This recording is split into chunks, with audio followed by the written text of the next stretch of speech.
Dag, mit navn det er Rune Meier. Jeg er forstander på Innovationshøjskolen. Hvad er innovation?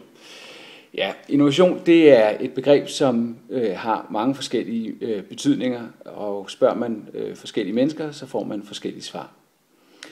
I min verden, der består innovation af 3 ting. Det er 1. At få en god idé. Den her gode idé, det kan enten være noget, der er helt nyt, noget vi ikke har set før. Det kan også være, at man kombinerer noget kendt på en ny måde, og dermed har fået noget nyt. Men det at få en god idé er ikke nok i sig selv. Det skal også give værdi. Som regel taler vi om, at det skal give økonomisk værdi, men det kan også være værdi for andre på en eller anden måde, som nu betyder noget for dem.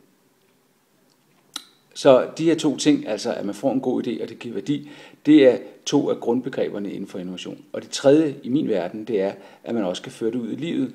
Altså at vi kan flytte den gode idé, som giver værdi, fra hovedet eller skrivebordet og ud i den virkelige verden. Og det er det sidste, der som regel er det sværeste. Og det er også her, hvor man må se, at det sjældent er en enkeltmands værk, men et resultat af flere kompetencer. Så innovation i min verden er altså de her 3 ting. Den gode idé, som giver værdi, og som kan føres ud i livet. Det lyder svært, men det er faktisk så enkelt. God fornøjelse.